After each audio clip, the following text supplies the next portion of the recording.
Assalamualaikum warahmatullahi wabarakatuh. Nah, kali ini kita sedikit bicara masalah ini ya, perceraian. Ya, kita kembali ke Indonesia, ke Jakarta lah umumnya.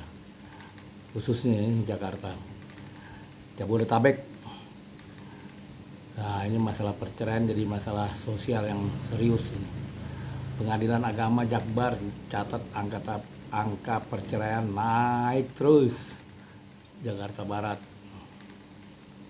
Ya. Penyebab perceraian karena perselisihan terus-menerus dan pertengkaran. Nah, ini dia. Pertama-tama apa yang dipertengkarkan, apa yang diperselisihkan gitu ya.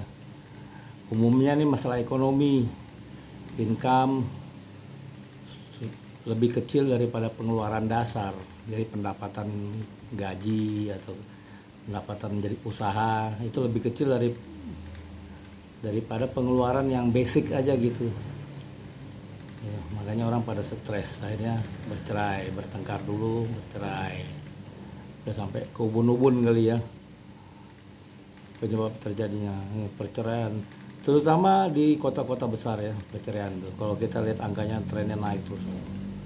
Ini 2022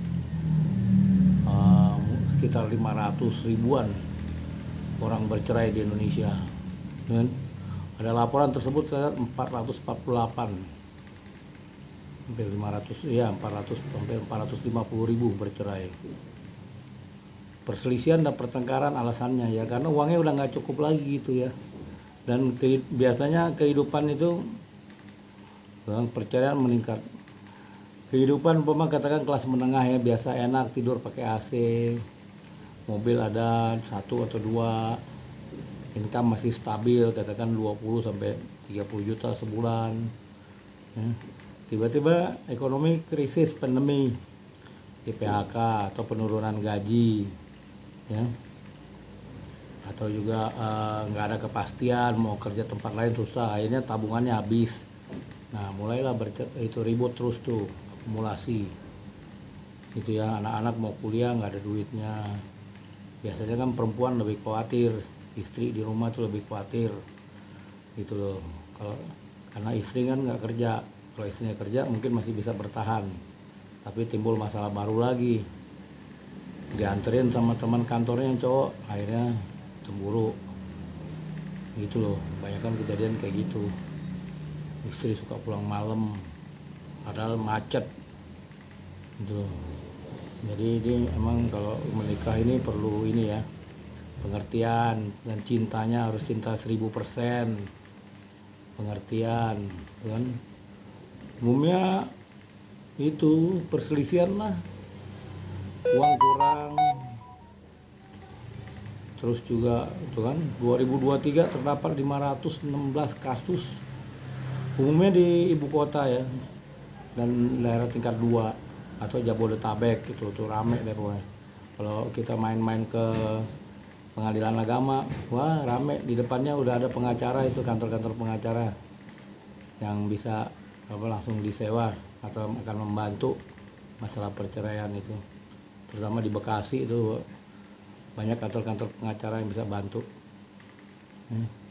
Karena kan banyak para istri belum mengerti ya bagaimana dampak dicerai, harta gininya bagaimana, terus juga nafkah untuk istri yang dicerai, untuk anaknya bagaimana gitu. Tapi yang herannya biasanya habis cerai si laki kawin lagi sama yang lain, rupanya masih punya duit. Tuh, di Surabaya naik, pokoknya di ibu kota 10 kota besar sama di daerah-daerah itu ya tingkat 2 perceraian naik terus.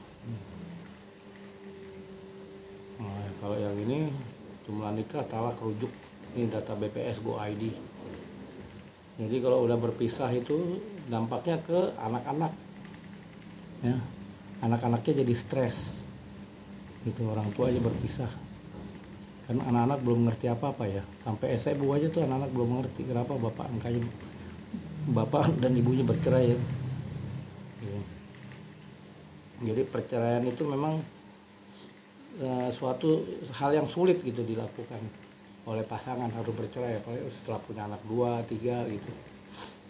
Bapaknya kawin lagi, ibunya kawin lagi, waduh. Jadi ini ya, anak-anak tuh pada bingung biasanya gitu ya.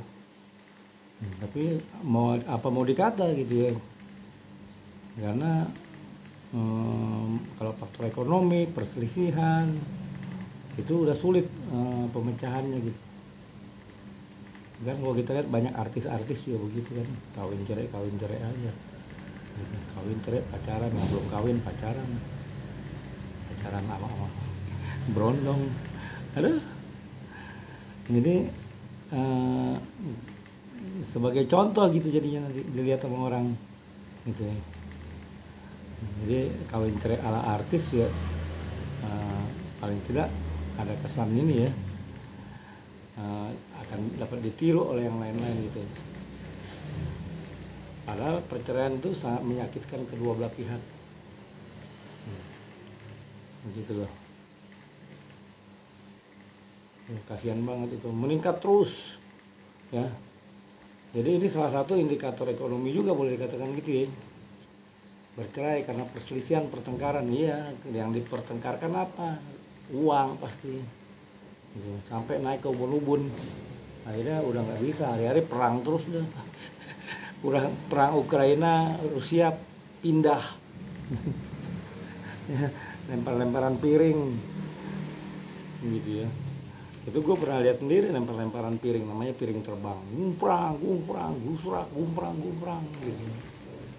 Perang kayak Ukraina aja, saling satu lempar gelas, satu lempar piring sini begitu. Karena ya itu,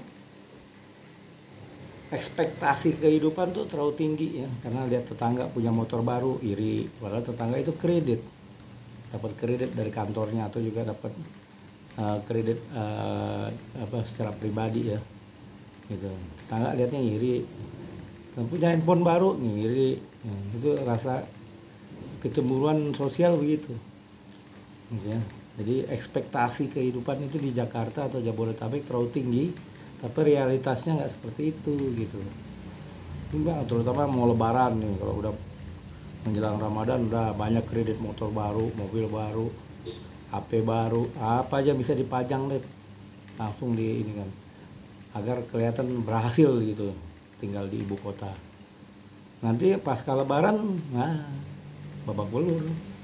Apalagi ada PHK, ada pengurangan pegawai ya, atau juga gaji.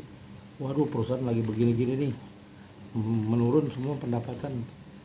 Kalau gitu cuma terima gaji pokok aja deh, transportnya nanti dulu deh. Seperti gitu, gua aja pernah kejadian seperti itu gitu. Tapi karena gua hidupnya apa adanya, jadi gua aman-aman aja. Ekspektasi gua nggak berlebihan, dan juga terima apa adanya, berdoa aja yang banyak, rezeki nggak akan tertukar dan nggak akan kurang kalau kita doanya banyak, beramal banyak gitu. Makanya kan waktu pernikahan kan selalu diadakan sambutan oleh ustadz gitu ya, agar berbahagia gitu, dalam keadaan apapun harus diterima gitu. Tapi waktu pernikahan ngangguk semua. Mau begini ngangguk, mau begitu ngangguk, ini ngangguk. Giliran udah mengalami sendiri menjalani pernikahan, repot. Kecuali orang tuanya kaya, duitnya banyak loh. Nah itu mungkin aman-aman aja. Karena kalau nggak punya duit, minta sama bapaknya, Pak duitnya kurang gitu. Ini belum gajian nih Pak, duitnya kurang untuk bayar kuliah, untuk bayar apalah gitu. Ada aja bapaknya masih dimintain duit ya, kira-kira begitu. Aduh, lagi batuk parah nih ya. Jadi kalau mau bercerai mikir-mikir dulu, kalau lagi berantem mikir-mikir dulu gitu, jangan melukai hati istrinya, harus sabar-sabar. Begitu pula istrinya harus sabar-sabar gitu ya. Hidup apa adanya, semua super hemat deh sekarang ini, karena ke depan dihantui oleh krisis ekonomi dunia. Wah, lebih parah lagi daripada yang sebelum-sebelumnya nih gitu loh. Ekonomi dunia babak belur, mungkin Di China itu dan Hong Kong banyak bank akan tutup seperti di Amerika dulu ya, karena terkait dengan krisis properti gitu. Kalau di Amerika krisis properti 2008 itu 150 bank itu tutup, terutama bank yang kecil-kecil, menengah tutup, bank besar dibantu gitu. Kalau kita kan di Indonesia juga gitu, bank kecil-kecil tutup tahun 1998, yang besar-besar diselamatkan ya. Gitu aja kira-kira. Hidup berhati-hati, hemat, sayang istri, kerja keras gitu loh ya. Oke, semangat terus.